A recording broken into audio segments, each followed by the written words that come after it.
Turn that damn juice on! Powered by Arkansas, for Arkansas. This is Inside Arkansas Live. And welcome into Inside Arkansas Live here on this beautiful day here in the great state of Arkansas. I'm your host, John Neighbors, alongside Curtis Wilkerson and Andrew Ellis, and appreciate each and every one of you for making us a part of your afternoon. This afternoon, as it is a Freedom Friday here today, as we're going to talk about anything and everything that you all want to talk about as we get geared up for the weekend. We'll have plenty to discuss as far as Razorback Baseball goes, some basketball, some national news, and all that fun stuff. But definitely we'll get into the chat, have some best and worst of the week presented by our friends over at Looper Auction and Realty, and have some fun with that too. But fellas, it's weird not to see you in person for a show after a full week, but here we are back in the old grind of being back in our hometowns of Fayetteville, back in our homes, back in our own little studios. But how we feeling here on this Friday afternoon? I'm very glad to be home. Happy to see the wife, happy to see the dog. A little bit disappointed. Like, I feel like my day didn't get started off right without having the shower serenades of Andrew Ellis. So it's taken a little bit of getting used to, but we'll be okay. I'm happy to be on this show today, but I'm definitely looking forward to just kind of unplugging and chilling for a weekend. Yeah, we always say sometimes we're like, oh, today feels like a Tuesday. Today feels like a Thursday. It feels like a Friday. This is the least Friday feeling Friday of all time. But it is great to be back in the state of Arkansas. Of course, we would probably prefer to still be in Nebraska covering baseball and getting geared up for the College World Series finals. But I'd be lying if I said it didn't feel good to sleep in my own bed.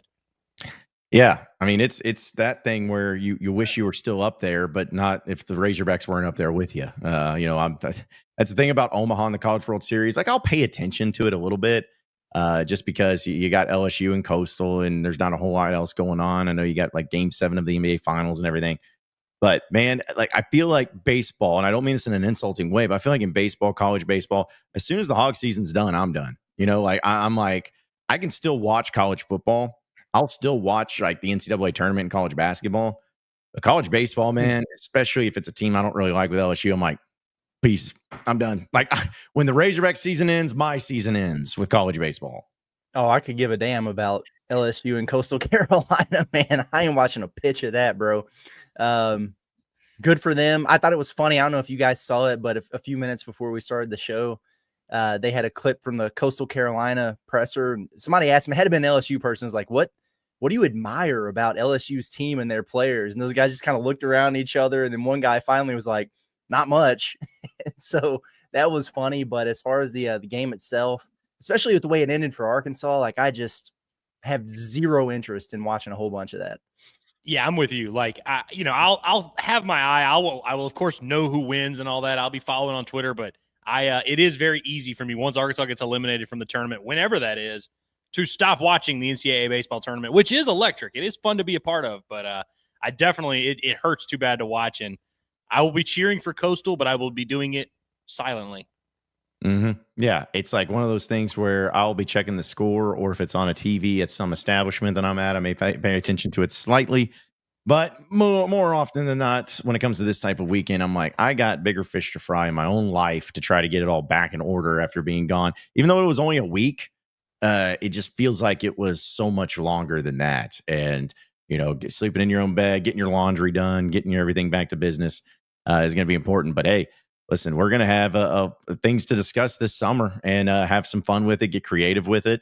I know that there'll be some off-season things. In fact, I already saw in the chat, Andrew, someone was asking if you're going to go live for any of the portal pops that ended up happening for Arkansas, which, I don't know exactly who all they're going to get. I would bet money that they're probably going to get some pretty notable guys and some really good guys, but it's also going to be fascinating to see how quickly they move. Is it something where they just here today going to have some portal pops? Is it going to be, hey, let's figure out who's coming back? I've already gotten a bunch of texts. I'm sure you have too, Andrew, of Charles Davalon. Is he going to be returning to Arkansas? So now it's just a matter of, all right, roster movement, roster management, who's leaving, who's staying, and who you adding in at this point in time. Well, Andrew, for your sake, buddy, I hope that they move faster than basketball did. We started really having to dig deep a little earlier than I thought we were going to because of the patience, and that's okay, and the unique way and the non-Eric Musselman way that Cal handled his business in the offseason, man. So Hopefully you got a lot of action right out of the gates while everybody's attention span still very much on everything that's going down. Well, thankfully, they've already gotten their first couple commits out of the way, and so we've got something there already. And like basketball, Curtis, there's a pretty good returning core, a lot of returners that are going to be very important. And so you don't feel like the task that Arkansas has in the portal this summer is this crazy, impossible one. There is a couple very interesting developments kind of in the wings. Arkansas missed out on the Hakopian kid who's going to A&M, but I think that timing of that announcement comes right at the same time as Arkansas is announced to be in the mix for another very important middle infielder from Cal. We'll see how that one plays out and see if Arkansas can get him on a visit. But they're hitting the ground running in the portal, man. Yeah, I mean, if there's anything that like Dave Van Horn and Arkansas baseball, I know that it sucks that the season ended early, but we know that he is going to have good players on his roster. And a lot of times it's developing. Sometimes it's just going to the portal because as we talked about all season long, this was a completely new team from what it was a year ago. And that's because of the transfer portal and some of the great guys that they got out of it. So it'll be fascinating to see who all they add into the mix and everything too. So we'll be on top of that, though. Bombastic will be on top of that, giving you all the information on everything that'll be transpiring and going down on that front too. And I know something else that I look forward to talking more about. And we had a discussion in our 6-hour-ish drive yesterday from Omaha down to Fayetteville is seeing about the basketball schedule. And Curtis, I know you kind of put out a little bit of the games in the non-conference that have been scheduled, reported to be scheduled and everything. Some of those games being in Bud Walton, some of those games being on the road, and some of those games being in neutral sites. But I think that's what's also something people are looking forward to is, again, baseball is still fresh on the mind, but also what's the next move in basketball? Well, they got their team, it seems to be. All right, so now let's see the schedule. Who are they going to be playing? And that's what I'm pretty excited about is to see, which games people are going to be looking forward to, when the dates are going to be specifically on some of these games. But either way, as you put it out there, it's going to be one of the toughest and most interesting schedules, I think, at least in Arkansas that I can remember, but for sure one of the toughest ones in the country next year. Well, John, I'm a little disappointed, man, because when you were talking about our conversations on the drive back from Omaha, I thought you were bringing up all the random eateries in Fayetteville that neither of us have tried, because that was like the last 2 hours of the drive. That was a great conversation. I have a new list for me and Michelle to go check some spots out. But yeah, man, this college basketball season, I'm so excited for it. I wish it was here now. This schedule is crazy. I mean, maybe I'm nuts. And I guess if you think about, like maybe some of the years they went to Maui or one of those MTEs where they played 3 games in 3 days against good opponents, maybe they had something comparable, but just looking at it, this non-conference schedule is stacked. I mean, this has got to be the most challenging, or at the very least, the most exciting schedule Arkansas basketball has had in a long time. I mean, you're talking about Baylor and Louisville coming into Bud Walton Arena. These neutral site games are ridiculous. You got Houston in New York. You've got Duke in Chicago. And then now we learned today that it was confirmed that Arkansas will be playing that game in Dallas and will be against Texas Tech. Hello, rematch. That's pretty impressive stuff. And then you're playing just a casual true road game at Michigan State. And this is all going to happen before January.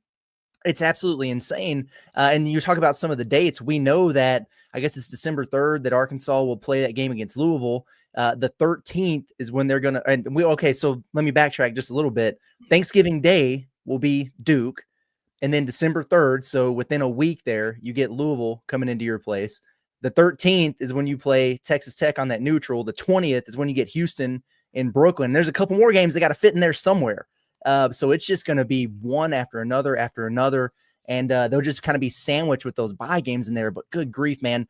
That gets us to 21 games in Joe Lunardi's way too early, but still his projected field against NCAA tournament teams. Arkansas is going to play every single team that was in this past season's Elite Eight on their schedule this year. It's crazy, man. I've never seen anything like it around here.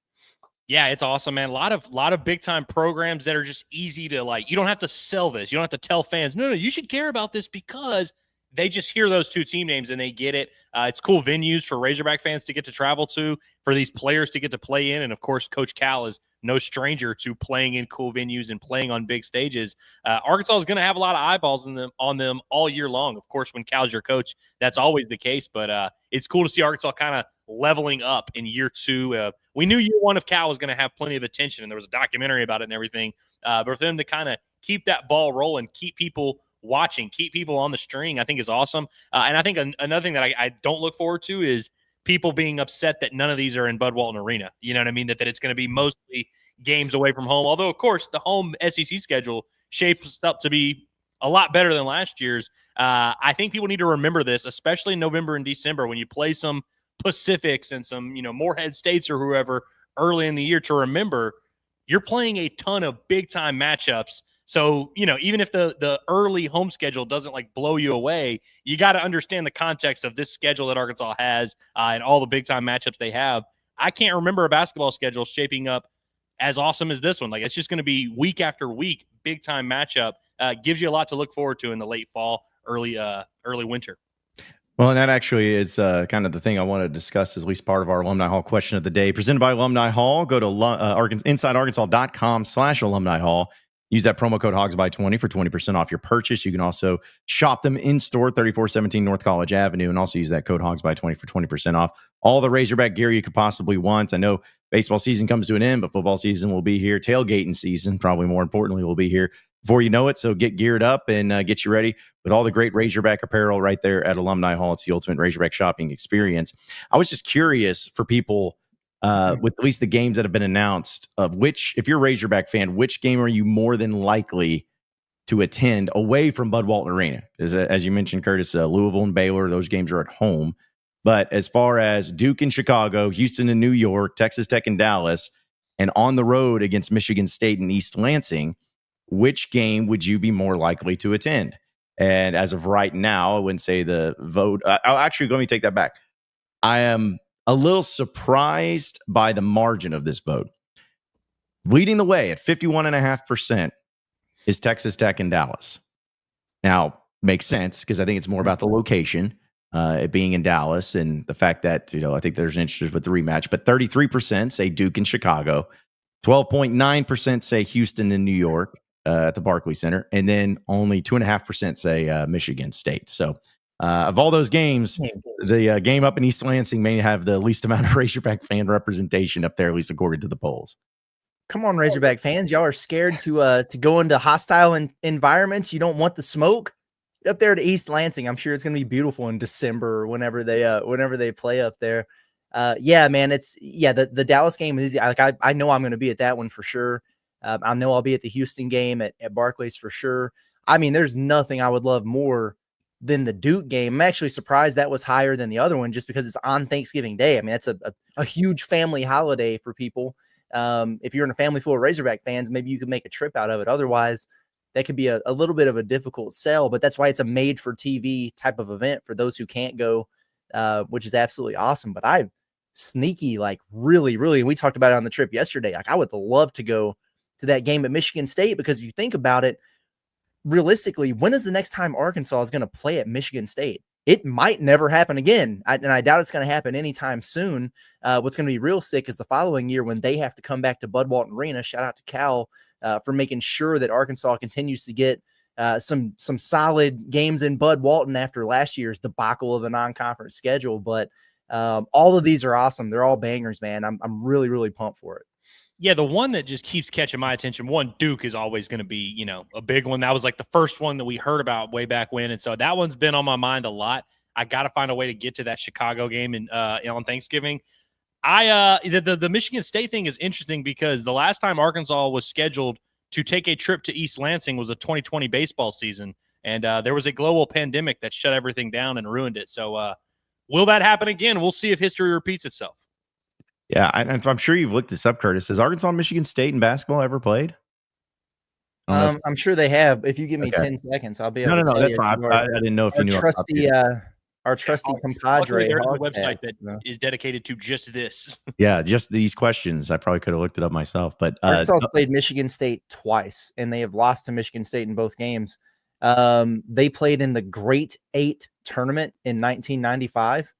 And lost to them. They played in the Maui Classic Championship game in 1991 and lost to them. Some good Razorback teams. Yeah.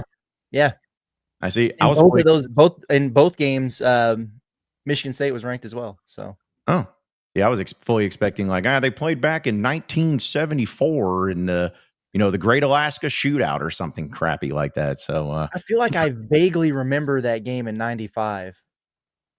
I mean, 95 Arkansas, I remember Arkansas had like 10 losses on the year, which was a lot, but it's like they played almost a ridiculous schedule, kind of like this, where they just had a lot of high quality teams. So, right. Yeah, that would make sense. The beauty of this, honestly, because it's going to be tough, and people have to understand. And I mean, hell, maybe they go 6-0 in these games. That'd be cool, right? If you do, you'll be number one in the country. Period. I mean, there's no question about it. But they're probably going to take a few losses here, and that's okay. I mean, think about how pissed people were about Oklahoma and their situation last year. It's like, they're 6-12 in the SEC, but they're like more of a tournament lock than Arkansas was. And everybody's like, why? Well, it's because they beat Arizona and Louisville and Michigan. Like, they had a bunch of really good non-conference wins. Last year, a lot of people were frustrated by that stupid net ranking for Arkansas, and some of those metrics, the wins above bubble and all that stuff, that didn't give them a lot of love. And it's because they got screwed with that Miami game on the road because they stunk. And then you only won one of the others, and you only had a couple that were noteworthy. And then because they were playing shorthanded for most of the early portions of the schedule, they were beating Little Rock by 12, and they're beating Pacific by 14. They weren't getting these 40 balls for their efficiency. And so you're looking at it and you're like, dang, like they're ranked in the top 25 going into SEC play, but their net was like 50. What the hell is going on? This year, it could very well be like one of those. If you remember Alabama a couple years ago, you're looking up and you're like, dang, these dudes have took like 10 losses in the regular season. Why are they fifth in the net? And it's because they played such a brutal schedule. Their losses didn't ding them. Their strength of schedule was crazy high. And then they had a bunch of notable wins. Like the quad one opportunities on this schedule, it's going to be absurd how many they have. It's hard to overstate how important it is that almost none of these games are being played at Bud Walton Arena. And because that's another thing is a lot of times teams, you get big wins over people at home and you're like, damn, why didn't we get that big of a bump? It's like, well, these metric systems and these numbers, algorithms are always going to be weighted for neutral and road sites. Like you always get way bigger of a bump. And like you said, you don't really get knocked for the losses. Of course, it'd be nice if Arkansas could go, win 5 or 6 of these games. But even if they don't, it's not going to affect them negatively. And so I think it's one of those things that Arkansas's record might not, going into SEC play, might not be where people want it to be. It might not look pretty, but they're going to be in a very good place from a resume standpoint. And certainly if you can have just a little bit better SEC play than you had last year, I mean, Arkansas's pretty much a tournament lock just by playing the schedule they're playing. Yeah, it's very true. Yeah, absolutely. I want to continue to talk about that. First, want to let everybody know about one of our great partners here at Inside Arkansas, which, of course, is Hickey and Hull Law. Divorce and custody cases are far too important to try and face alone. Let Hickey and Hull Law provide you with persistent and diligent representation to help guide you through the entire process, where they have handled thousands of family law cases and have experienced every scenario that possibly could come up, because they have the foundation of a strong attorney-client relationship, and it's built on honesty and trust. Hickey and Hull Law prides themselves in building those relationships with their clients by providing honest, principled advice and representation, and they push the case forward for their clients, advocating for them in a diligent and consistent manner from start to finish. So Hickey and Hull Law, they have offices all across the state of Arkansas: Fayetteville, Fort Smith, Little Rock, and Mena. You can call them today at 479-434-2414. That's 479-434-2414. Or you can check them out at their website at hickeyandhull.com, or just scan that QR code right at the top right of your screen. It's Hickey and Hull Law. Things are about to get better. So, guys, and continuing on this discussion with the schedule, we know about the SEC opponents that they're going to be facing, at least the frequency that they will, whether they're home and road. So little by little, piece by piece, we're starting to figure out the schedule and the opponents and everything. I mean, that's what is going to be probably the coolest thing, is even though last year had some pretty good games. I mean, that Michigan game up in Madison Square Garden was pretty electric. Going down to Miami, you had some interest there too. But you listed off some of the dates for these non-conference games, Curtis, and going right into January. I mean, we're talking about there's a really good chance where every week, and sometimes maybe twice a week, depending on the SEC schedule and how it lines up, there could be Arkansas facing a top 25 team. And that to me is just, it's the Cal effect, because, Mike Anderson had some good teams. Muss had some good teams. But this is the type of thing where you're not getting, at least I don't think you're getting these games scheduled without John Calipari. So that's what makes this so cool is, you get to see them and they're going to be big opponents and high quality opponents and all of that. But it's really cool to know that, this is Cal not being lazy, not saying, okay, well, I'm mailing it in. We'll just play whoever. It's like he's making sure his team and his program still gets the red carpet treatment by getting these big time games. And every one of these games are going to be on national primetime television because everybody's going to want to watch them. Well, I'm glad they've got some folks on that staff who are men of their word. Because I keep going back, John, to when you and I were sitting at the Leroy, and someone on that staff told us that it was right after that Malik Thomas visit, and it was like, a huge part of the pitch is we're just going to play the toughest schedule in the country. Like, you're going to be challenged against the best. You're going to be under the spotlight. We're going to play good teams in cool places. And so we're like, all right, cool. Well, we heard it from not the horse's mouth directly, but the horse beside the horse, and so good on them for holding true to that. Yeah, I like the way it's kind of shaken out. The SEC ACC thing is always a midweek, so the Louisville game will be a Wednesday night at Bud Walton Arena, which is fine. I hope that they're able to get that Baylor game, and I know part of the struggle with that one has been finding the date that works well for both teams. So we'll see when it is. It'd be cool if that was a Saturday, in Bud Walton. But even those neutral site games, if you're talking about Razorback fans being able to travel, that game in Dallas is a Saturday. The game in New York is a Saturday. The other one, it's Thanksgiving, but it's still a holiday. So in terms of like being off work and having the opportunity to potentially do that for fans who want to make a trip out of it, the opportunity is going to be there. It's still costly, but you can do it logistically working around that typical schedule. Whereas, some of these times in the past, especially early in years, they'll go out somewhere and play a neutral, but it'll be on a Tuesday night or whatever, and you can't really justify it because of work, and that's tough. So I think it shapes up well. With you had 0 non-conference games of note at home last year. Now you're going to have a couple. And then, like Miami was in the middle of the week. The New York game against Michigan was in the middle of the week. Maybe the Baylor game was a Saturday. I know we drove down there, John. I can't remember. But I think it's a little bit more conducive for fans to really be able to enjoy this type of experience in person this coming year. I really just think it's awesome that, you mentioned the home games, which is always cool because anytime that Arkansas doesn't have a cool schedule, we always have this like built-in excuse of, well, the SEC hates us and nobody loves Arkansas and the national media doesn't want to see us succeed and all that. And we kind of always felt that John Calipari was immune to that like it wasn't going to matter where he was coaching or who he was coaching. Like he was going to be on these big stages. And this is why, going back to when Cal got hired, we felt like obviously, we thought it'd help the program win and all that, but we knew that it was going to give Arkansas this kind of, shine. It was going to give them this type of appeal where people want to see them on that big stage. National guys want to cover Arkansas games. And so I think in this era where you have all these, coaches and people at the university who just have this woe is me, oh, nobody cares about us. And you have Hunter Yurchak going on Chuck and Bo and being like, man, I just, the SEC, they love putting us at 11 a.m. I don't know why. It just is something that's going to happen forever. There's nothing we can do about it. To see coaches go out there and make it happen themselves is awesome. And I know that, you remember when Muss had Root on staff and how crazy a madman he was about trying to get all these scheduled. It's cool to see coaches who don't look at Arkansas and say, well, we're just Arkansas and we can't be doing all this cool stuff. They're just like, nah, we're going out there and making it happen. And like you said, being men of their word and going out there and putting and fighting to get Arkansas on the biggest stages. I love it, man. Yeah, I do too. I love the fact that it's not, because I don't know what these negotiations are like. I don't know if it's as simple as Cal just calling them up, being like, hey, those guys want to play, and they go, sure. Like, is it that simple, or is it, wheeling and dealing, convincing? I don't really know, and I don't really care because it's getting done.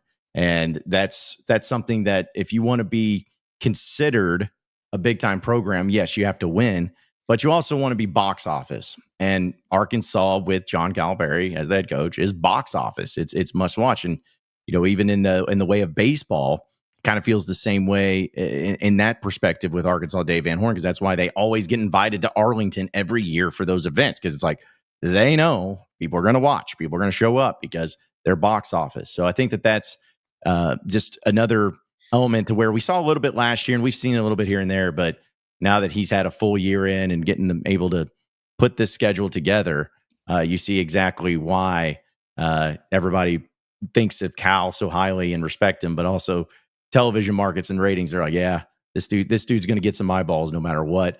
A lot of them from Arkansas, a lot of them nationally, and especially some of those for those friends of ours over in Lexington. I'm sure are going to be some hate watching going on once again this year. Mm-hmm.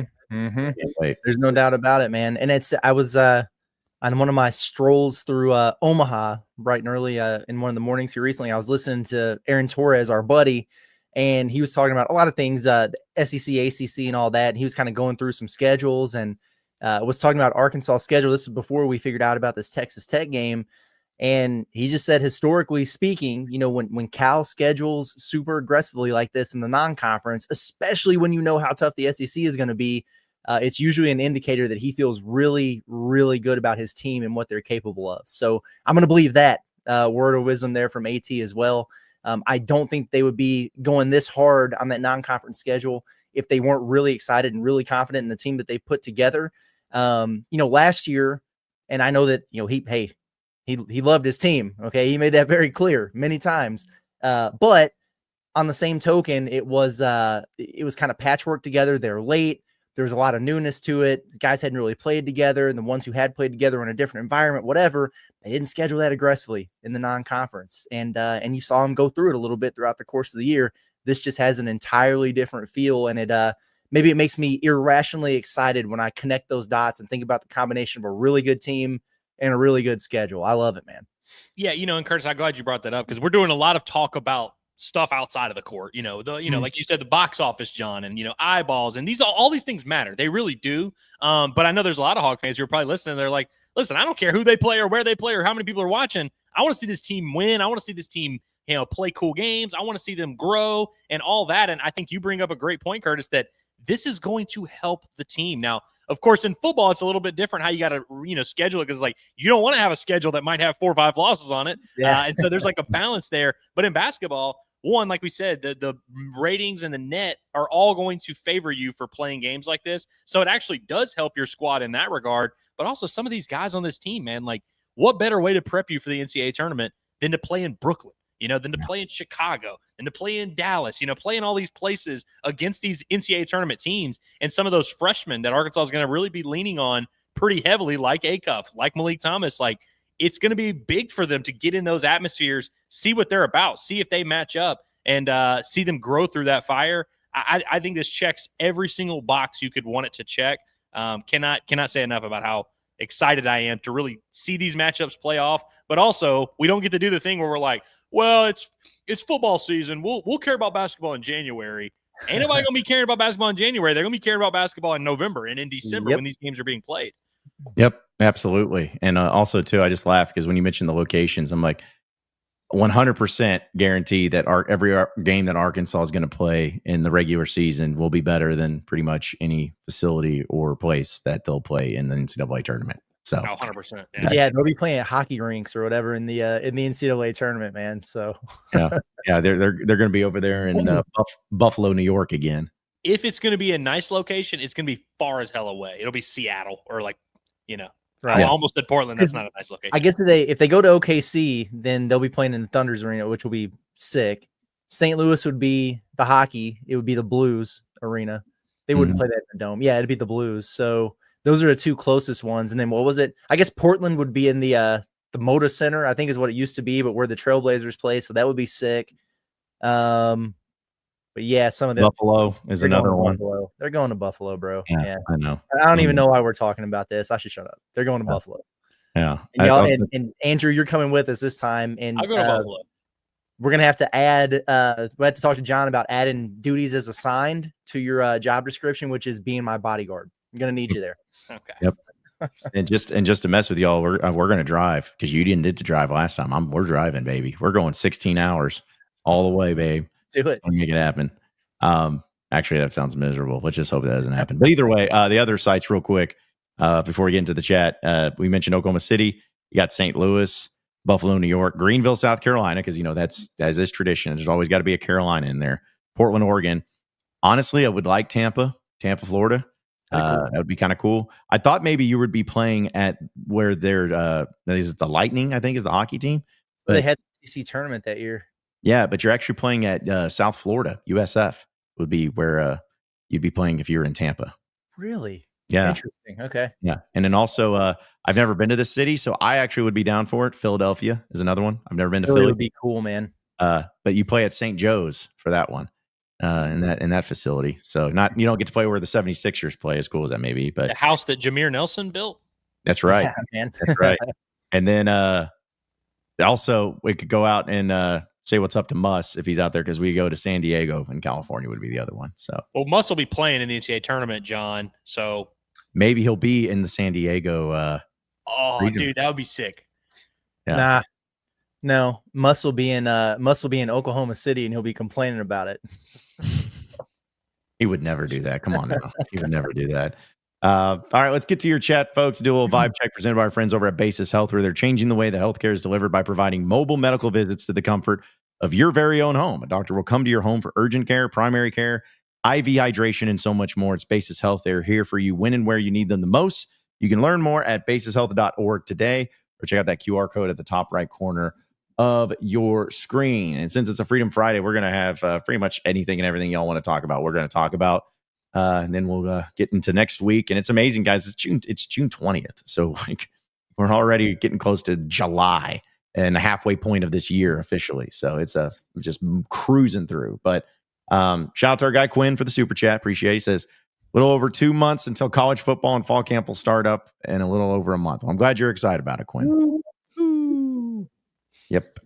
Glad you're pumped. Quinn, because if Quinn lives in Auburn, you know what? He should come over to SEC football media days. It's over in Atlanta, just a quick drive over.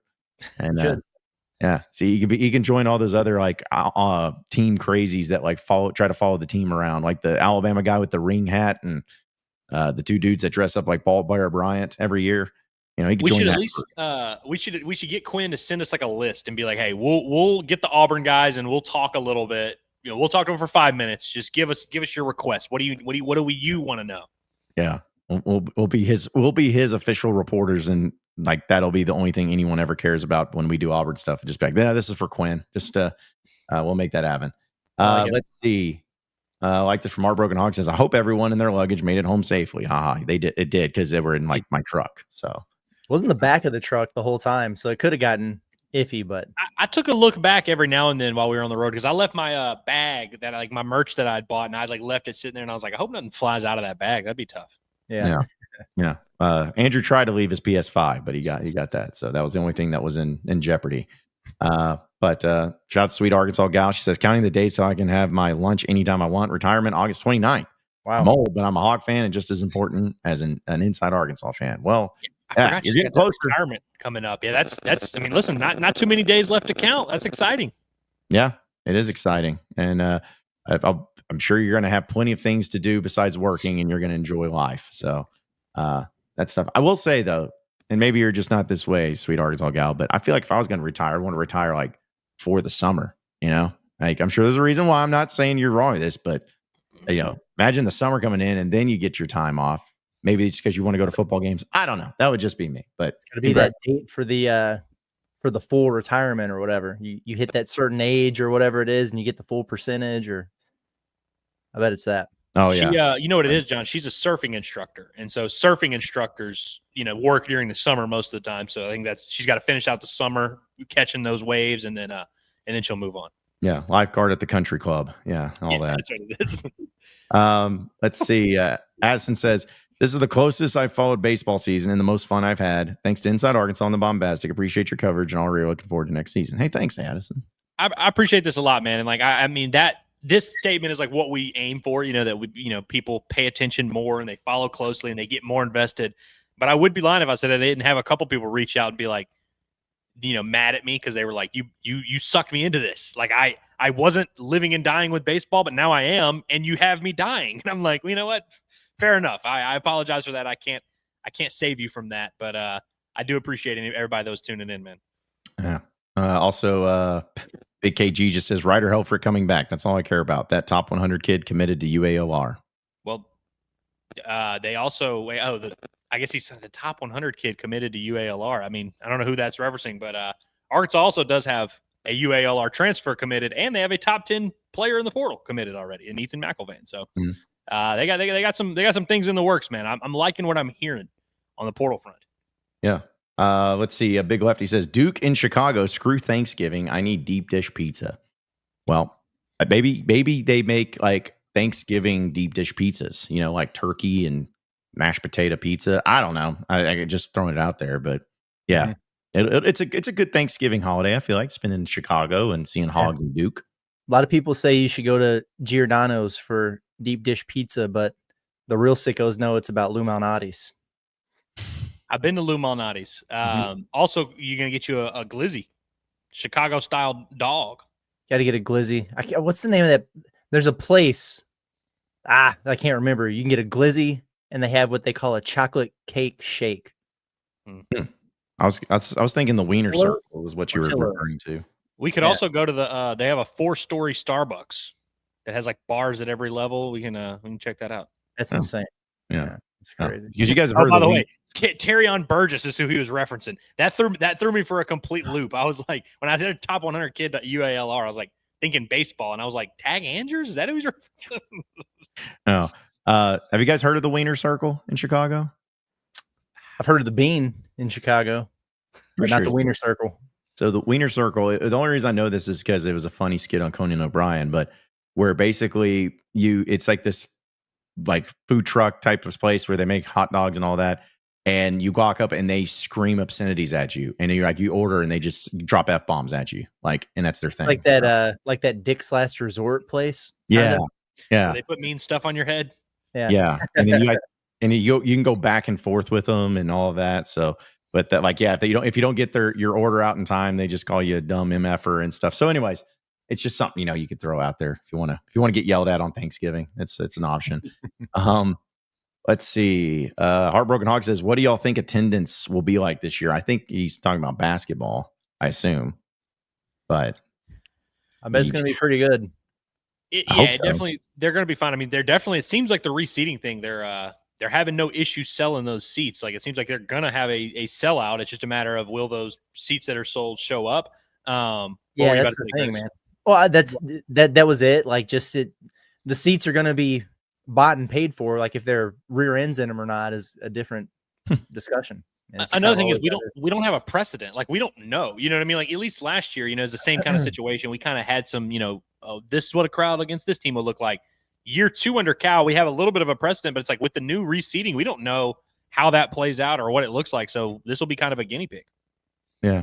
Hunter Ratio just also said, how many of these are early in the non-con schedule? I would love to start strong with a couple of big wins and be a top 5 team. Well, I don't know. Yeah, let's say like he's asking early. You got the Thanksgiving is Thanksgiving, so that's week 3 of the season. December 13th is the Dallas game. Is that right? Mm-hmm. Yeah. So I mean, they're not early, but by the time Christmas rolls around, if you've won some of those games, you will absolutely have your chance to be a top 5 team. Yeah. Transplanted Texan says, bigger bump from neutral/away playing sites and lowers the likelihood of TV exposing weak attendance at home. Waiting to see how often corporate seats are filled this season. Well, that's like we just said. We'll see. Don't know what it's going to look like, but you can always be hopeful. I can always be hopeful that there's going to be plenty. But I'll be ticket master again this year if I need to be. You know what they need? They need to figure out how to get that Baylor game as the home opener. That'd be cool. That could set the tone for everything. Because they had the Kansas deal for that exhibition. It was crazy. And then where the hell did they play? Lipscomb, I think, was the first game. Yeah. And it was like, if they got that Baylor game first and had a bunch of excitement and everything like that, and you knew Louisville was coming or whatever, I really do think that would help attendance for some of those games that come a little bit later. Like, they beat Baylor and Bud, and everybody's like, oh, okay, this team is for real. You know what? I'll spend a little bit of money and I'll go watch them on a Tuesday night against Chicago State or whoever. Yeah, and because I also like this from, in fact, speaking of Lipscomb, Trace just said now John can stop getting mad at not a lot of fans show up for Lipscomb on a Tuesday night. This is not true, because John will still have that opportunity. There will still be home games that are against not marquee opponents, and there will still be Hog fans. There'll still be time for those conversations, but that'll be fun. And again, I want to reiterate my point on all of that. I don't get mad for people who are, can't make the trip up or anything like that. What I get mad about is when you're just letting tickets go to waste. That's what I get frustrated about. I was like, you can at least, if you can't sell them, then give them to somebody who will go. But there's just pointless to let tickets go to waste. That's what I get upset with. But I'm sure it'll be totally fine this year with no problems whatsoever. Let's see. Trey just wants to know, did you guys catch that on Pat's show? He kept showing a lanyard with a Walmart logo. I wonder if there is anything to that. I'm guessing he's talking about Cal. Was Cal showing a Walmart lanyard? Yeah. I mean, I guess so. I did. Well, to answer your question, no. Yeah. I guess I didn't catch it. But Yeah. also, like, like if it was Cal wearing a Walmart lanyard, it's like that kind of makes sense, right? Was it a Walmart lanyard, or is he wearing that nappy quarter zip that he had? They had the Walmart logo on it. Y'all remember that one? Yeah. Oh, yeah. Yeah, needs to burn that one, man. He needs to go Alumni Hall. And no disrespect. I mean, Walmart stepped up their game a little bit in the clothing department and everything, but that particular zip was not it. He got its money's worth on that. Yeah. Well, what cracks me up too is seeing like Cal and how he does that. Musk would just have like the Walmart T-shirt, just randomly in his press conferences. Cal's like, oh, well, I'm not going to do that. So here you go. Just here's a little logo on my corner of my quarter zip, and we'll call it. It's crazy. What's crazy about Walmart is they named the arena after Bud Walton. So there is a connection between Arkansas basketball and Walmart. In case you guys didn't know. Yep. And they also had to put not one but two Walmart logos on the court because the first one you couldn't see because it was just yellow. And so I'm glad that they fixed that one up too. So let's see. Like this from Woo MF Pig. He says, "Are you guys going to take some time off? You all deserve to." Hell no. Money don't sleep, and all that such. No, I mean yesterday was a day off for the Bombastic podcast. There was no Bombastic podcast yesterday, so yeah, that was my day off. I hope y'all enjoyed it. Yeah, we'll always keep y'all updated if we do any time off, though. We'll let you know. Let's see. Also, Tony Hunt said, "Slide a quick in-person super chat to Curtis as you were packing up after the no-hitter post-game at DJ's. Only briefly spoke to Curtis, but appreciate all the effort John and Andrew brought this season also." That was the other one. That's who it was. Tony Hunt. I thought I was shout out to Barbara because she has started this trend of people slipping us money in person. I know. It felt John was too busy being cool to mingle there. Actually, he was just doing literally everything while we were chilling, but no, that's what happens. I'm the one that's packing up all the stuff, and then Curtis gets the cash put in his pocket. That's just that's how it goes. Tony, it's too bad you said something. I pocketed that, but it's all good. I'll share. Yeah. I'll share with the boys. Yeah. No, but we do appreciate it. It is kind of funny. Like, again, we appreciate super chats. We appreciate all the support and everything. But when you're coming up to us and give us cash, that's when I feel really bad. But again, really appreciate you doing it. Yeah, because I guess kid from Colorado was the other one that came up to us and keeps up with us. So that was really cool of him when we were at DJ's. So good stuff. Let's see. Also, Trace just says, "Good to see that John has somewhat bounced back from Wednesday's mess." Somewhat is the key word there. Somewhat. I'm still sad. 1% better every day. I'm going to be honest, guys. I'm going to be really honest with you. I have not watched it. I have not watched the ending to that game. I refuse to watch highlights. I didn't even really watch it in person because I was elsewhere in the stadium. So I'm not going to watch it. And if it's this, because I know it's just going to make me more disappointed. And you know how tough that was the day after to not look at some TV or something that just like, it was everywhere. So, nearly impossible, to tell you the truth. Yeah. John was, what we should have done is had a camera on John at all times during that game. It would have been great content. But that man he had tapped into a dark place in his soul and was fighting like hell to get out of it as all that stuff was going down in the last 20 minutes of the game or whatever. We were a little worried about him that night, but he woke up a little bit, bounced back. So well, yeah, I've had a hard time avoiding it. Like I've seen clips on Twitter. We were in DJ's yesterday. They were just playing stuff. So I've seen things that I don't want to see, but I'm definitely I'm not going back to that and watching it for real. Oh, God, no. I'm never going to intentionally make the decision to watch that garbage. No. And I'll say this. It was funny that y'all got to witness that because that's how I am in a lot of those moments and games. We haven't really, we were either in professional media credentials and being that, so I couldn't do it there, or it was, we didn't really, I guess we didn't really watch a football game together, like in person. Just Oklahoma State. Would Yeah. be the only one. Yeah. But then like you guys were on one side and I was on the other. That's true. Yeah. But no, baseball does that to me because I can't handle baseball, dude. Because I know, just like we talk about all the time, one swing can change everything. Like just one swing. If my team's getting beat by 20, I'm not stressed. Or if my team's up by 20, well, I mean, I'll be stressed, but not that level.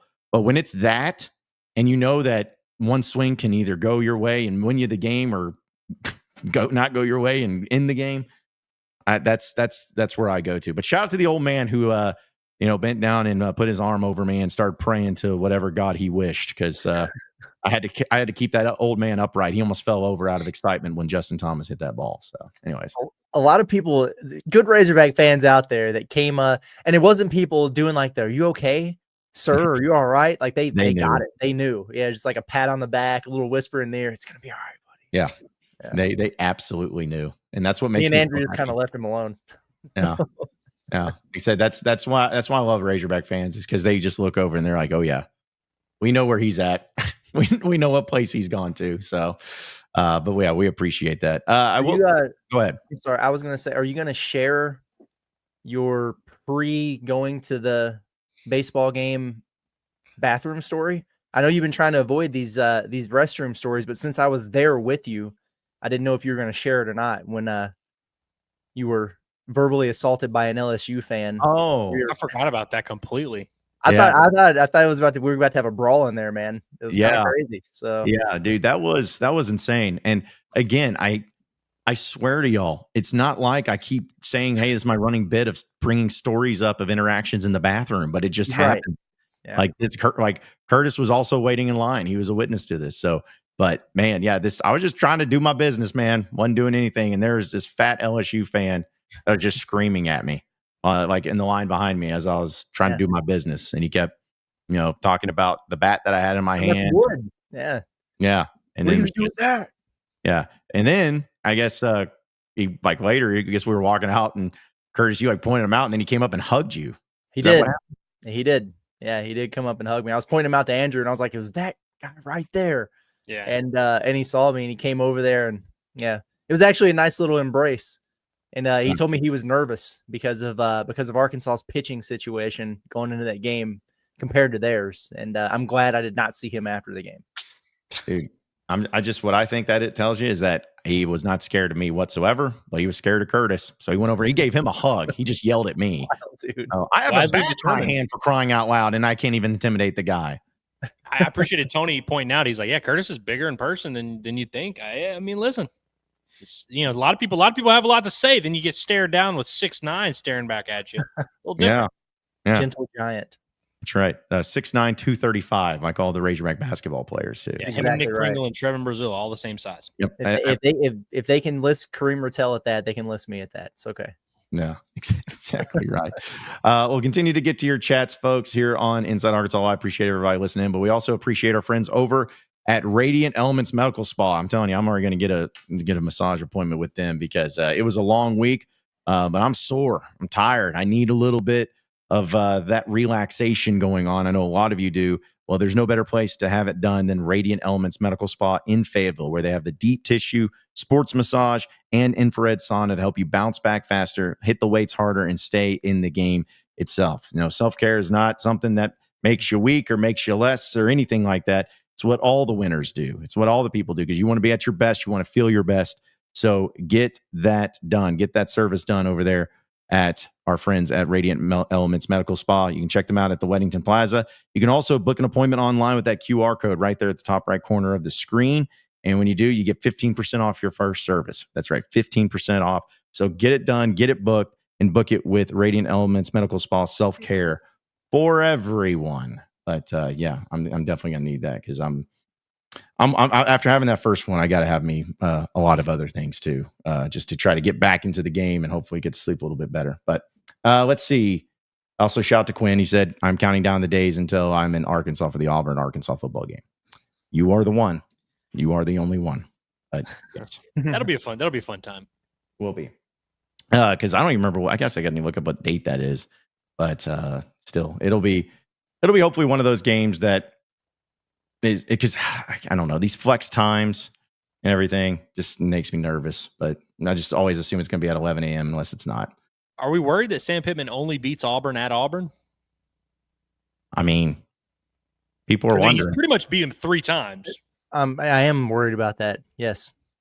But you know what's funny is that's how it's been that way for so long. Because if you think about it, like under Houston Nutt, Arkansas won at Auburn in 98, in 2000, in 2002, in 2006, 2008 was Petrino. And then in 2012, John L. Smith won there in Auburn. Yes, and then after that, Bielema did not have success against Auburn. Gus Malzahn owned Arkansas there for a bit. But then 2020. So the point is like, I don't know what the best record is for Arkansas on road places in the SEC in football, but I feel like Auburn's got to be up there. So maybe it's just something about Arkansas too with Sam Pittman. Let's see. Also, says Austin says, y'all might, I've already said this, so apologize if so. How many away basketball games are y'all thinking about going to?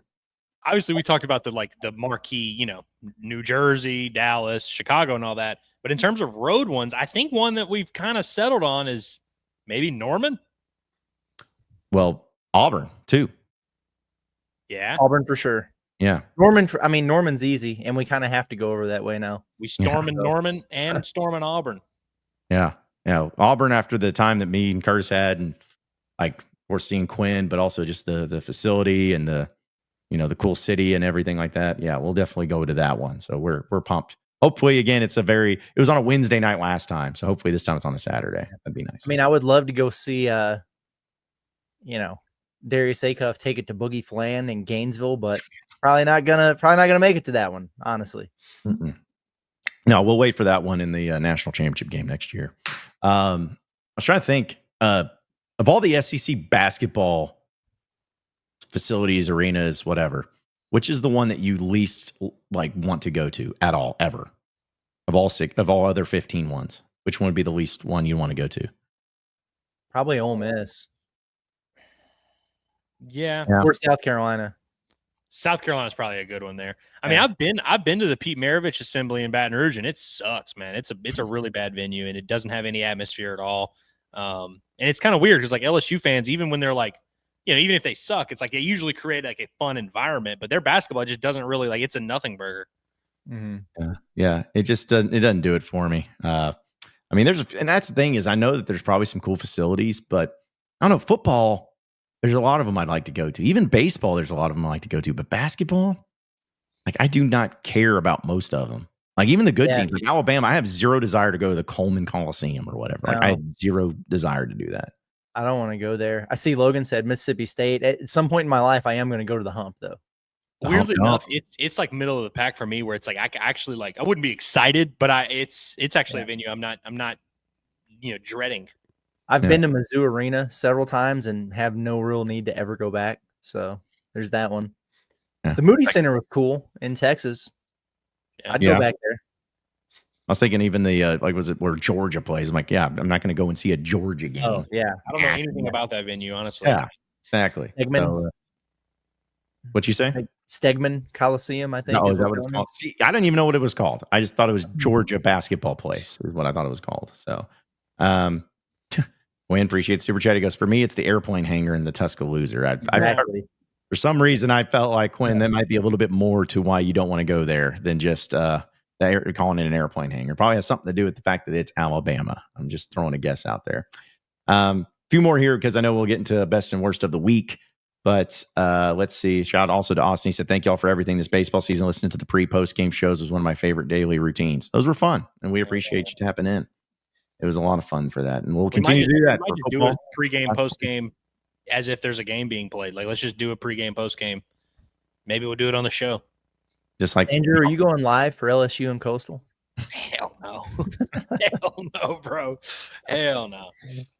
I'm with you guys. I will not watch one inning of that game. I will see what happened. I will check out on Twitter or whatever. I will not watch one inning of that bull crap. Yeah. I don't think many people will in Arkansas. I don't think they should either. It's going to just cause more problems for you. Let's see. Also, BH501-119 says, what bothers me is all these guys who act like they just love college baseball and suck up to the players and act all cheesy. I'm sure y'all know who I'm talking about, LOL. Yeah, and they come out of absolutely nowhere when the NCAA tournament starts. These guys that are like, oh yeah, man, I'm a baseball guy. Oh yeah, man. I played at a JUCO, so now I'm here in Omaha and I'm a diehard LSU fan now. Go Hogs or go Tigers, whatever. I love gumbo. Yeah. Like, wait, like who the hell are these people? Like, what the hell? I'm telling you, national college. That's what's holding college baseball back is outside of D1 baseball, who's like, they really do a great job. It's like I don't think they have like people that are going to really grow the sport. Like, obviously, it's like each fan base has their own thing, but I don't think there's a ton of like people that are, it's for as many people in college baseball that say they're growing the game. I don't see much growth of the game. You know what I mean? Mm-hmm. Yeah. Okay, Andrew, enough gatekeeping. Okay, chill out. All right. No, I'm saying we should not be gatekeeping. I'm saying we should have more people. We should have like interesting personalities and stuff in there. Yeah. Well, it's there's a lot of things that I'd like to see change in college baseball, but baseball purists, man, they're never going to be getting out of that one. That's for sure. All right, let's go ahead and get into our best and worst of the week, presented by our friends over at Looper Auction and Realty. Why wait months or even years to sell your home the traditional way? At Looper Auction and Realty, they offer a faster, smarter, and better option. Sell your home at auction. Simple as that. No repairs, no contingencies, no drawn-out negotiations. You set the terms, buyers compete, and you walk away with a firm closing date. Whether it's your home, an estate, or investment property, the auction method puts you in control and gets it sold fast. So call Looper Auction and Realty at 479-996-4848. That's 479-996-4848. Or visit looperauction.com. Looper Auction and Realty, sold in 30, closed in 30.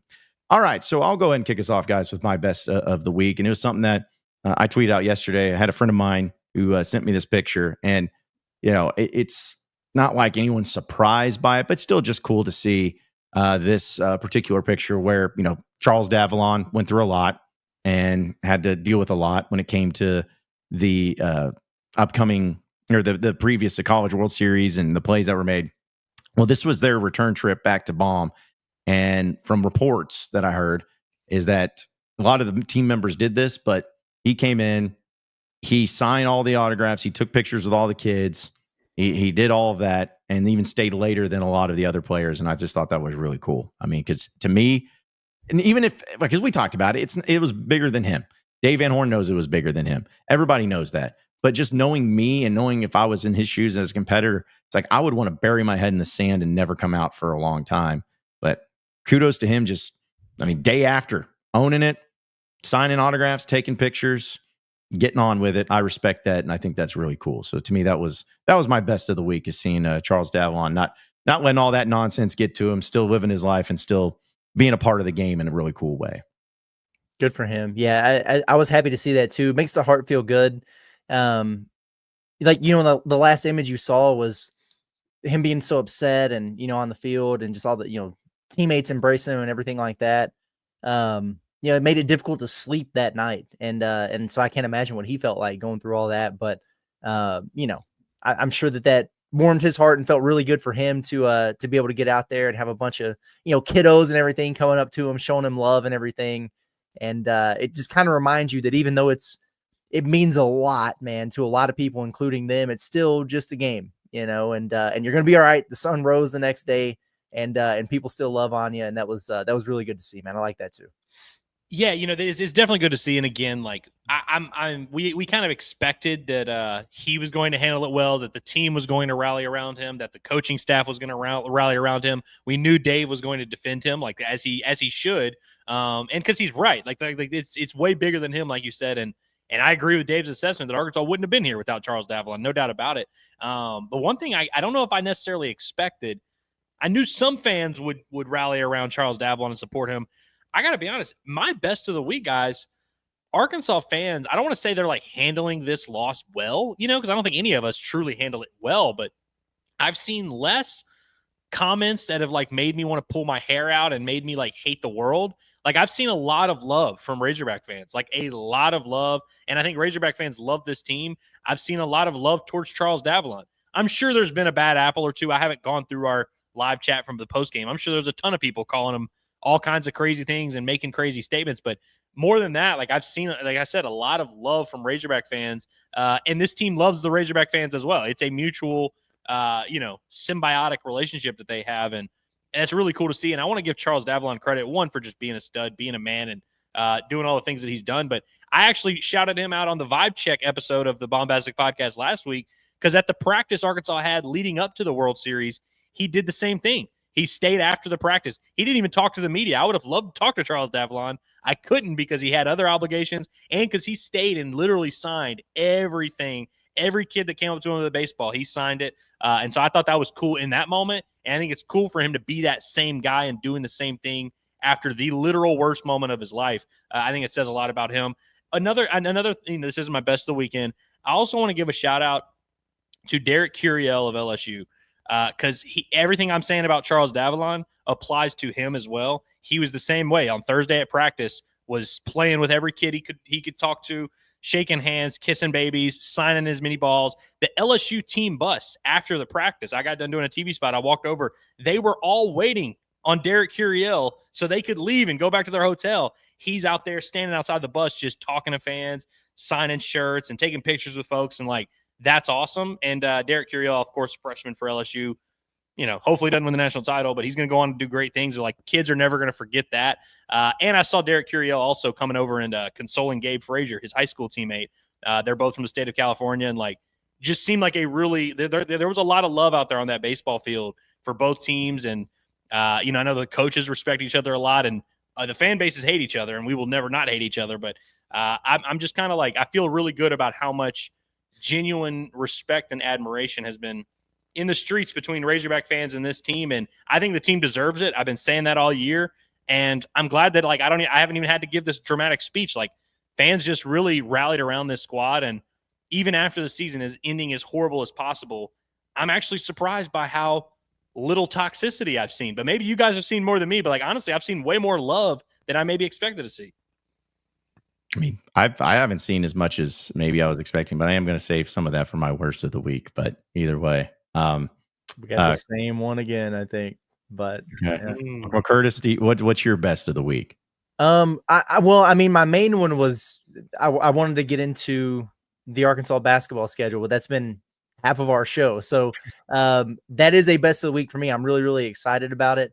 I had a couple other just quick ones that I can touch on real quick. Every time I get an opportunity to shout out JJ Andrews, the Arkansas commit for 2026, I definitely want to do that. And he got another bump in the rankings. 24/7 Sports, they were, they only do these rankings updates every so often. Like, they're strategically placed based on when the EYBL events are and everything like that.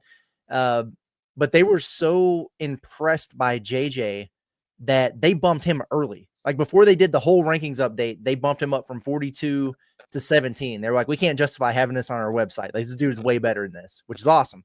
They did that.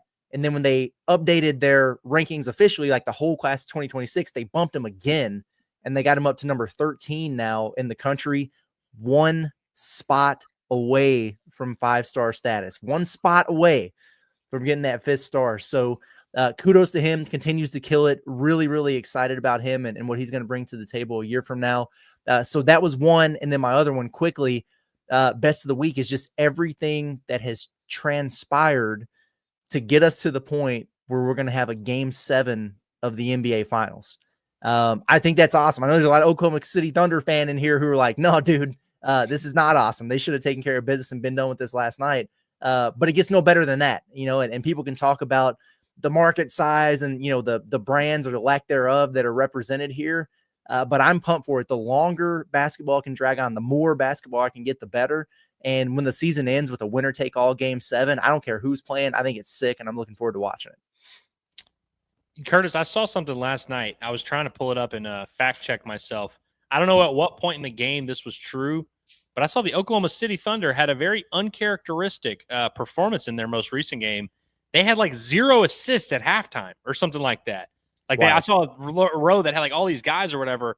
Very uncharacteristic of the Oklahoma City Thunder. I know they really pride themselves on the defensive end, but I thought that was interesting. A little bit weird for them to play, a bizarre game in game 6. Tyrese Halliburton, by the way, who we've talked a lot about on this show, game 5 had probably the worst game of his pro career. Like low-key, I think he was 0 for 6 from the field, 4 points, also turned the ball over 3 times. He was unbelievable last night, doing what he normally does, controlling every second of the game. I guess that hammy's feeling a little bit better, huh? Yeah, how about it? Yeah. Did you already give? I can't remember. Did you already give your best, Andrew? Was the stuff you said your best? Yeah, it was more just like just seeing how much love there was for the team, within the team program, all that. Okay. Well, for my worst of the weekend, I guess I'm going to counter that a little bit because I mentioned it the other day, but I wanted to mention it again just because I felt like it needed to be said and all that. But, I know that it's social media and it's, not real life in a lot of cases. But, when I was going to the defense of one Will McIntyre and his family for some of the stuff that was being tweeted, I get it. Like, sometimes on Twitter, we a lot of people on social media say things and you say things in moments. I think there's probably a lot of people that said things even when Arkansas lost that game and maybe even tweeted stuff that they regret or maybe felt like they shouldn't have. Not saying it's right, but the worst of the week is just the fact that, I've hesitated to bring this up, but when I did that because I know Will and I know the McIntyre family and I know a lot of these like players and their families. I mean, we try not to, be like, oh, well, we hang out with all the crew. Like we go to the parent teacher conferences. Like, no, but we know the parents and we know a lot of them. And like, it was just unfortunate that happened.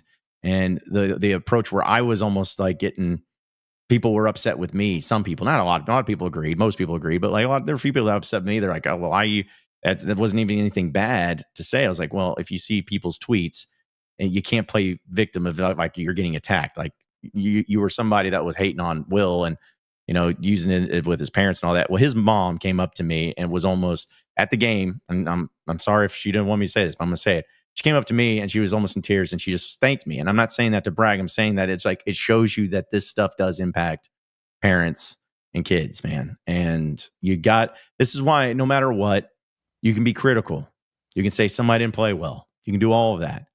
But it's like, you got to remember, these are Hogs, man. These are Razorbacks. These are people that are playing for your school and wanting to win for you and win for this team and win for Dave Van Horn, win for everybody. And they're not perfect. They're going to make mistakes. But, sometimes you got to understand that on social media, if you hide behind a troll account or if you actually have your real account on there, you got to remember that people see this stuff, man. And again, I don't have any problems being critical. We're critical. We are very critical of certain situations. But, just the jokes and the mocking and, if a certain player comes in, be like, oh, well, we knew that was going to happen. It's just, it gets nauseating and I really hate it. And, it's one thing to say it on social media, but when you see those parents and you see the kids and you look them in the eyes and you see sometimes how it impacts them, it's really heartbreaking. So, and I also brought it up with Charles Davalon. I don't know about his family or anything like that, but there's been stuff that's seen and I just can't even imagine. I cannot even imagine where your son, a kid that you love, had that happen and then the consequences from it. And I mean, again, remember that, folks. And some people don't. Some people are going to do what they want to do, and that's fine. I'm not white knighting for anybody. I'm just saying it's your team. Those are your Razorbacks. Those are guys and people that play for you and play for the fans. Remember that. Be critical, but don't be a douche. Pretty much my point. So that was the worst of the week for me. Yeah, I feel you on that. We actually didn't go the same direction, but I did want to expand on that a little bit. I see transplanted text in here. He says critique the play, not the player. 100% agree. Because we would immediately get the allegations like being soft or sunshine pumpers or whatever. But no, like we're very critical of all the plays there that should have been made that weren't made, and I think we've all pretty much been honest in our assessment of why we felt like that happened, and it wasn't because they're not good at baseball, right? So we get it. But it did hit a little bit different. I was just thinking about that entire game, and it wasn't by design, but we just so happened to be just around a flock of parents and family members of guys who played big roles in the game for good and, for better or for worse. And, you see how much it means to them. And so then, a little bit different how much it impacts them. Baseball is a different culture than football and certainly than basketball when it comes to their involvement and their presence, being around there all the time, their accessibility. It's just different. And you have opportunities to get to know them and build relationships a little bit better. And you get a little bit better understanding of how words impact people and how it, it matters. So yeah, absolutely be critical of the play and everything like that. But when it gets personal, it has a trickle down, and you can see, how that stuff impacts people for sure. I also really want to focus on, because y'all both make a good point, and I agree with what you're saying. But specifically the section where it's like you can critique and we can talk about the games and we can even say, hey man, that wasn't a good performance from that player. Hell, Zach Root is a guy that I really need to buy Zach Root a beer, because I feel like I spent the whole year being critical of Zach Root and just kind of being like, man, I feel like I'm a little bit frustrated with that performance. And I feel like if Arkansas is going to reach their ceiling, Zach Root has to be good. And I was pretty hard on him at times, especially in certain moments after certain starts, but it's never because I come back to the why, and again, it's, I have a podcast where I talk about baseball every day. So of course, naturally I talk about all these performances. I talk about when these players make big plays. I talk about when they fall short as a team, individuals, all that. And like you say, you can critique the play without the player.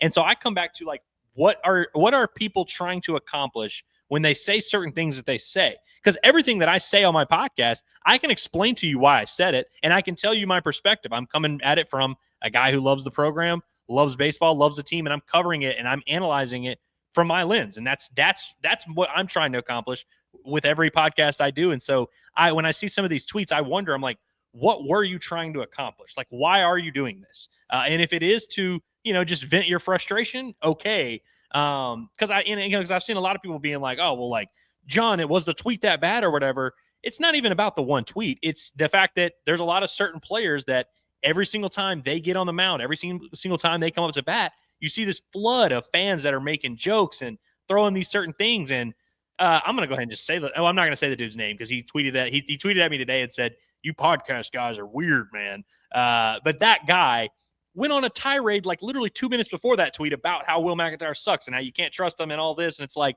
so don't hear and try and backtrack now and be like, no, I wasn't being mean. I was just making fun of the player or whatever. And it's like, again, it's just there's certain people who seem to live for those moments where Kendall Diggs comes in and pinch hits and strikes out, and you get to tweet out about how he has, nudes of DVH and blah, blah, blah. It's all these weird things. And I'm like, a lot of those people who you see tweeting stuff like that, you never see them come back and say, oh, wow, man, Will McIntyre had a great performance against Tennessee. Wow, did not see that coming. You never see that. Some of those people only show up when there's something mean to say. And so, again, it just comes back to, it's what are you trying to accomplish? Why are you saying this? And look, if you really are coming from a heartfelt place of I love the pig and I'm disappointed and I'm saying this for that reason, we can have that conversation. But I think a lot of people make it very clear what their goal is with a lot of their tweets. Yeah. And you kind of said exactly what I was going to say. Intent matters to me. You can say it in a vague way, but I can tell we're not stupid. We can see what the intent is. The intent was not just, oh, we worry, but then when he makes a great play, we give a high five because we're excited. That was not the intent. And this wasn't just one person. This goes for everybody. Maybe I made an example of that one person, but it goes to everybody. It's it just gets aggravating to me. Again, be critical. I forgot who put it up. Be critical of the play, but man, don't be critical of the player. And especially when it's just so illogical. I know I don't want to spend too much time on it again, but I'm like, dude, it's not like this guy was just garbage last time he shot. Everyone's like, oh, you knew exactly what was going to happen last time he came. It was like, no, yeah, the last time he came in was awesome. So anyways, just people got to remember that these are Hogs. They have families, they have parents in the stands, and just, be smart when it comes to your criticisms and the things you say about them. So that's all I'm saying. Yeah. And again, for me, and it's whatever. I'm probably the least hung up on it, of anybody, because I get it. I know people get frustrated and they say things, and sometimes it's contextual and they're trying to be funny, but they don't realize how it impacts people. I get all that stuff. So it's whatever. But it strikes me a little bit differently now, just after the experiences that we had, in that particular game. The next day, Wednesday, there was a group of, family members of players who were sitting there between innings discussing that and that particular event and how it impacted them, and just, this was said about my kid and this was said about my, and I was just like, damn, they really do pay attention, huh? It just struck me a little bit different. So it's whatever. John, we did not go in the same direction. Yeah. Mine was Tennessee fans, bro. Yeah, they're bad, dude. Because here's the thing, like LSU won that game or Arkansas choked or like whatever you want to call it. LSU moves on, Arkansas doesn't. And there was a lot of chirping before the game. And after the game, like John, I know you were on like chat moderator duty and everything like that. Yeah, there's some, some LSU fans in there coming saying their stuff, but I didn't think it was like crazy or super over the top comparatively speaking or whatever. My point is, I have seen more from Tennessee fans about all this than I have LSU. And what Tennessee doesn't understand is your opinion on all this became invalid as soon as you got swept right out of Baum-Walker Stadium. Why are you talking? Why are you chirping? If anything, like if you have to hang your hat on LSU's success to help yourself sleep at night, then, more power to you. But that's what struck me more than anything. Like I've had, way, way more Tennessee fans on, on my timeline that I've seen chirping, that I've seen in arguments with, with Arkansas fans and folks on Twitter than I have LSU. And I've seen a lot of LSU fans, surprisingly, I've got to admit, offer a little bit of grace of, hey man, like that team was awesome. Hey, congratulations on a great season, man. You guys deserve one. Like, man, we really hope you get one, just not against us. I saw a decent amount of grace there, and Vols fans just been going crazy, man. Yeah, it is pretty crazy. And I'm with you where like I'm kind of surprised by how few LSU fans have been like rubbing it in our face. There have been a few. I mean, there's always going to be those, but yeah, I've seen more good apples come out of this LSU series than I really expected and honestly wanted to see. And by the way, this is my real life as well, because like I've always said, like a lot of my best friends are LSU fans, and I've had a few of my best friends reach out and like really offer heartfelt, messages. And I've had a few who haven't. And like, I'm keeping my list. Like I know who said certain things and who's not, whatever. Like this sports stuff ain't no joke, man. Yeah. Well, and it's funny real quick. I'm going to say this. This was the first time, guys, that I've really been around LSU fans in depth, like in person. And I'll say this. They are the worst fans I've ever been around in person. But on social media, it's like the opposite effect. Like I haven't heard much from them. And usually it's like, I've been Tennessee fans are awful on social media, but in person, I haven't had any problems with them. Kentucky fans during basketball, dude, I had death threats coming my way. And we go to Lexington, and for the most part, we were treated really well and people liked us. But LSU, nope, y'all are the opposite. Y'all are just flat out horrible in person, like just bad. That's a good. I never really made that connection, John. I'm glad you said that. It is bizarre that it's flipped that way, because usually that is how it is. All the crazy toxicity and all this, usually it's online and not in real life. It is crazy how LSU fans are like Twitter trolls come to life. It's like, holy cow. When when Arkansas had taken the lead there 3-2, and then Jones hit that home run to tie it. And you guys remember where we were standing. Andrew, I know you saw this because you were right beside me. And then like some LSU fans who were like, it's kind of pointing and like, oh, yeah, it's like whatever. But this grown ass man, old man, like 60-year-old man in that LSU polo who just puffed out his chest and had the L and just cock walked right in front of us. It took everything inside of me. Like I just got hit with this rage, and I was like, I'm either gonna trip this dude or I'm chest bumping him out onto the damn field. Like I was so mad in that moment. Like this is an adult. Like you probably have kids, you probably have grandkids, and you're being a dick right now, like this in this moment. And I restrained myself, but man, that sent me. I couldn't believe that dude did that. Well, also I know we're spending a lot of time. Sorry, just real quick, because I keep thinking of things from the game, but. The LSU thing with people like is the guy that we got our tickets from, Curtis, that like we didn't sit with, but he gave us the tickets. Mm-hmm. He told me about an experience that was in front of him where there was these fans, LSU fans, a family with kids, just like turning around and yelling horrible things just to Arkansas, everything they can. So here's my take on it with LSU and all that. It's like, I feel it's not going to ever happen. I feel it should be legal that if some fan of the other team gets in your face and does something, like it's like, even if it's just like not touching you or not doing anything, but like gets in your face, I think you should be allowed to hit them. That's just my opinion. I think you should walk away with no charges. Just my opinion, because I would never do that. I would how many times, how much I wanted to do that to those stupid Kentucky fans in Lexington when Arkansas won. You know how much I wanted to do that, but I didn't. Like, have some decorum. But either way, it's weird, man. LSU fans suck. So. Well, since we're on the topic of fan bases doing things that are stupid, and by the way, I made Arkansas fans my best of the weekend, so I hope that this next segment doesn't come as me being attacking the fan base or whatever. But I just wanted to talk about this because it's been blowing up my phone for the last 2 days. So we've talked about it a lot throughout for weeks. Actually, we've been saying is Sam Pittman going to show up at the regional? Is Sam Pittman going to show up at the Super? Is Sam Pittman going to tweet out, "Hey, congrats, the team's going to Omaha"? Is Sam Pittman going to say anything? Is he going to show up at Omaha? I mean, there were several head coaches that did, including a very busy one.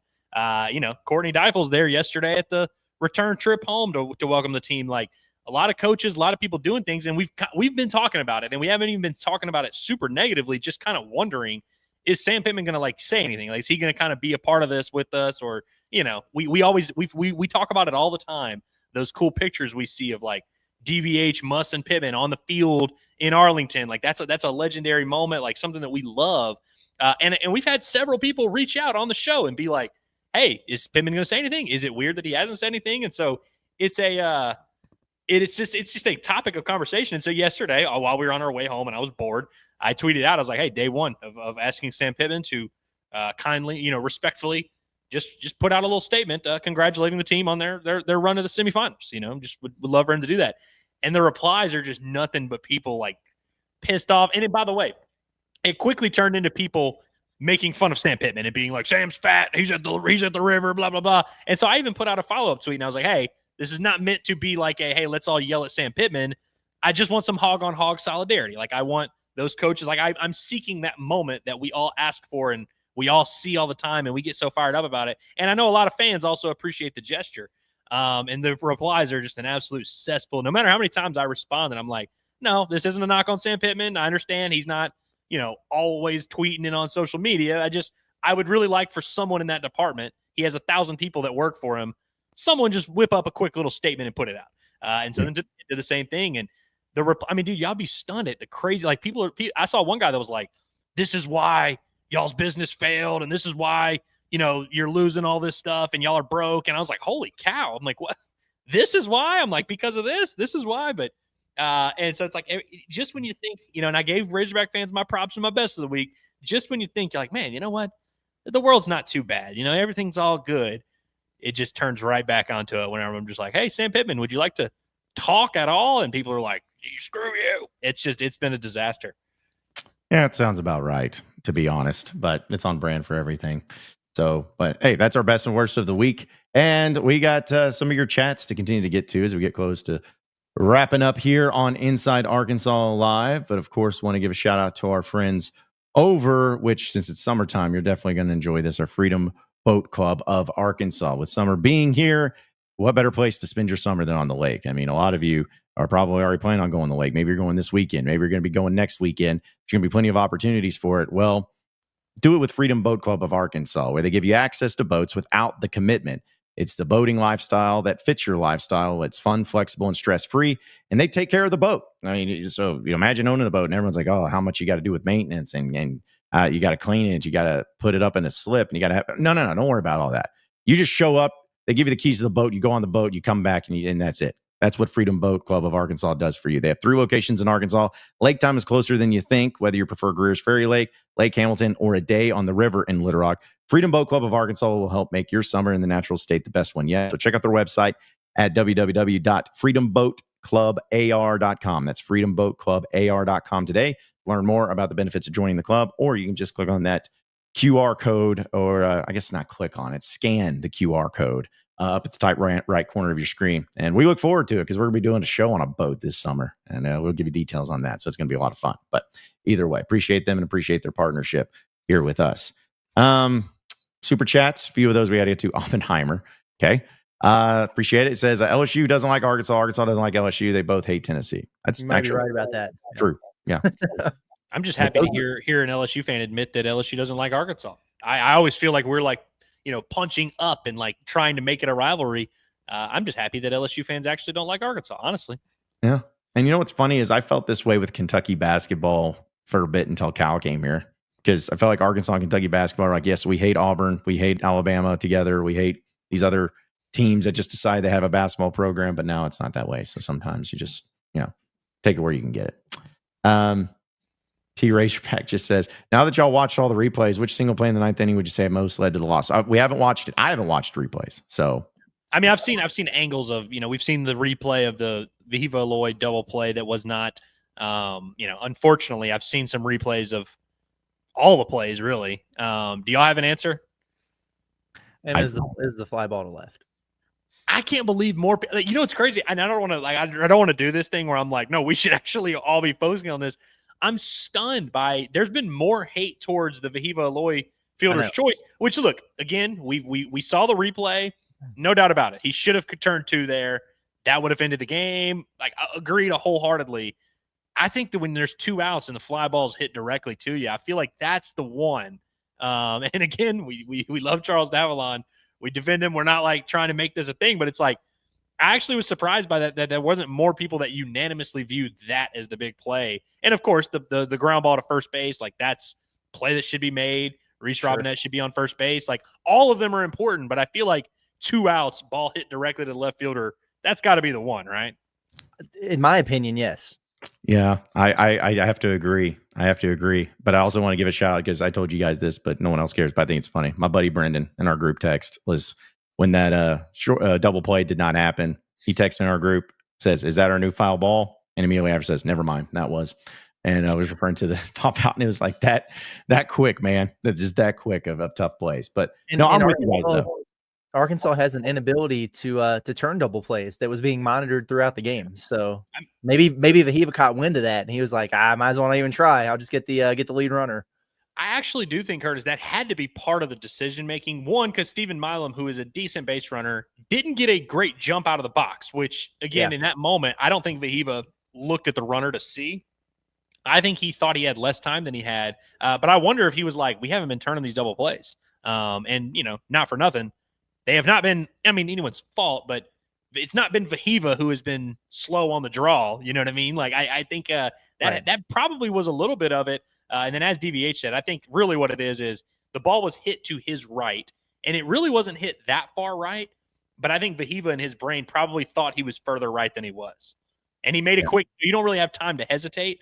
And so he didn't hesitate and was like, I'm just going to go right here with it. And it was the wrong decision. I laughed because so many people, like when that happened with the double play, they like listed every shortstop that Arkansas has ever had. They'd be like, so-and-so made that play. Like John Bolton would have made that play. But Jalen Battles would have made that play. All these people just like making that play. What's funny about Jalen Battles? What shortstop I've never seen do it more than like Jalen Battles is throw to third. Jalen Battles made a living off of doing what Vahiva did. He did it more than any shortstop I've ever seen at any level. Because there would be times where there'd be like a runner on second, nobody on first, and he would get the guy at third. I'm like, holy cow, how did he even like think to do that? So if there actually was a shortstop who would have done what Vahiva did, it actually might have been Jalen Battles. He probably would have made the same play. Yeah. Quinn, man, you cracked me up, dude. We were talking about fans. He's like, get in my face and you're getting 2-piece. It says 2-piece. He's like, I had a lot of close calls during the basketball season. No, I don't believe that for a second, Quinn. Come on, don't get crazy with it. But I do like you also followed up with, in 2021, I got jumped by a Georgia fan and his buddy here in Auburn because they came up to me and got my face thinking I'd get scared and tuck my tail. Well, my money was probably on you. Like, okay, here's the thing, Quinn. Be honest. You're saying you said nothing at all just in this whole thing. They just came to you randomly and jumped you. I'm just curious about it. Because if you did say something, I'd want to know what you said. Because reading your tweets, I bet you it was colorful. I'm just going out on there. I'm just saying. But my money's on you, Quinn. My money's on you if anybody comes messing with you. Let's see. This Hickory Hog goes, can we get the Canadian casino that's running the Razorbacks raffle to sign Davalon to an NIL deal to keep him around one more year? Oh, man, dude. Listen, if Charles Davalon came back to Arkansas, which, by the way, like, he should not be expected to come back to Arkansas. I think it's less of a sure thing than certain things. Like, weirdly enough, I think Brent Iredale is more of a lock to sign just because he's a junior and, he doesn't really have a choice. Charles has a choice. He could come back and still have a lot of leverage.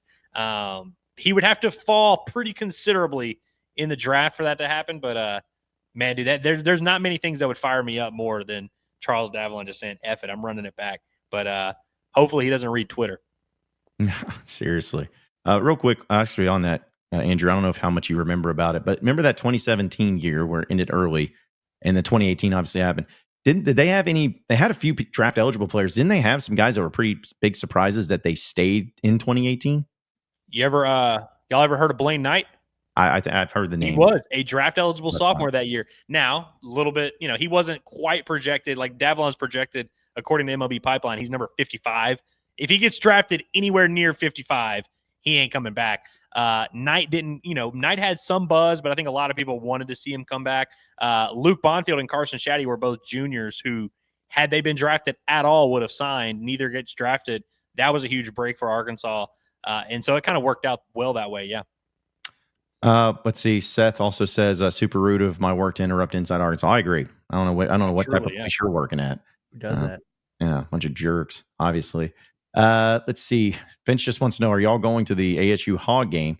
Kind of think it's going to be overhyped and possibly just get our ass kicked, or it would be even worse. I plan on going. I mean, it's not like I'm going to be like going in with my head held high and be like, I cannot wait for this, but I'll attend. It's going to be hot as balls, and hopefully they don't run out of water down there, but I'll go. My goal is to talk myself into it between now and then. Yeah. In all honesty, guys, of the games that Arkansas football is playing this year, like where would you rank that Arkansas State game as far as like the excitement for the game itself? Like, is it even in the top 5 for you? Top 3? Top 5 or top 3? No. What, dude? It's like 10 or 11. That's why it's either 10 or 11 for sure. Okay. It's above Alabama A&M. Yeah. Okay.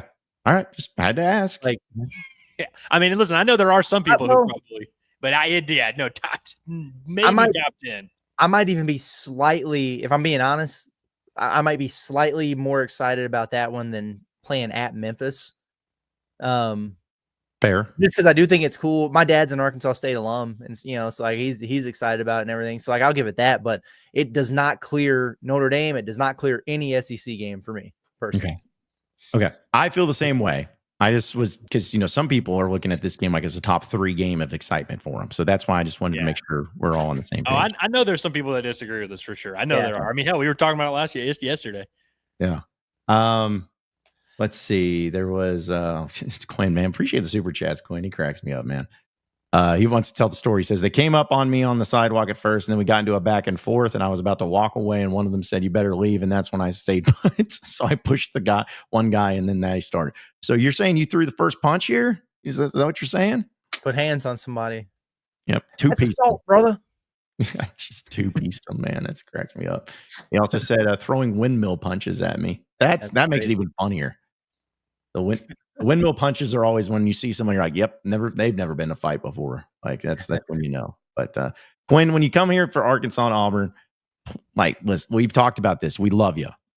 But if you get into it with Razorback fans, you're on your own, man. Like if it's unfair and Razorback fans are being too much to you, then we will step in and help. But if you're out here going crazy, acting fools, you're on your own. So just letting you know. We love you though. We still love you. Let's see. Did I miss? There's a few super chats. I want to make sure I get to all of them. Let's see. Also, I just want to bring this up real quick because we're talking about football. He says, what causes y'all from Hayden? What causes y'all not to be excited about football? Is it the lame duck head coach? Is it the not exciting talent? Would a new coach have gotten y'all excited for this year? What is it? I wouldn't even say that I'm not excited for I'm always excited for football. Like, I mean, I absolutely love college football in general. I'm always going to be looking forward to watching Arkansas football. Like I'm excited to see what Taylor Green looks like in year 2. Like I'm excited for all these games and everything. I'm not sure how good the team is going to be for one, but so I'm not going to make it something that's not. Like I'm not going to talk it up and be like, oh baby, 10-2, here it comes. That'd be disingenuous of me, honestly. So there's part of it, and I think the whole situation with all the back and forth about, mediocrity and is it acceptable? And do we have a hot seat? Do we not? I'm kind of worn out on it all. And I just get an air of stagnation when I think about it. And when we talk about it, and I don't sense a lot of pop coming from the fan base. I don't sense a lot of pop coming from that building. So like, I'm not going to overhype it personally, but like, am I excited for college football to get here and to watch the Razorbacks? Hell yeah, I am. 100%. And I agree, Curtis, that like, I'm going to be excited. Like when they play Alabama A&M, I'm going to be fired up. I'm going to be ready to roll. I will gladly talk myself into it. I do it every single year. And it's not that we're not excited for football, the sport, because like you said, those college football Saturdays, man, like it's hard to top like that week 0, week 1. Like, oh man, that's a lot of fun. And we're going to have plenty of fun at tailgates, and it's going to be a fun time. We will be excited. But in terms of the context of Arkansas football, I view it through like, when something bad happens, or even if, not even something bad, just anytime in sports, your season ends, you kind of have to have something to sell yourself on. And that could be, hey, we got a returning quarterback, which Arkansas does have in Taylor Green, or, hey, we've got 9 starters returning on defense. Hey, we've got a new OC, which Arkansas had last year, and by Petrino. That was something we could kind of point to and say, okay, this is different. Or, hey, we get a new head coach. And so that final question, he said, would a new head coach have excited you?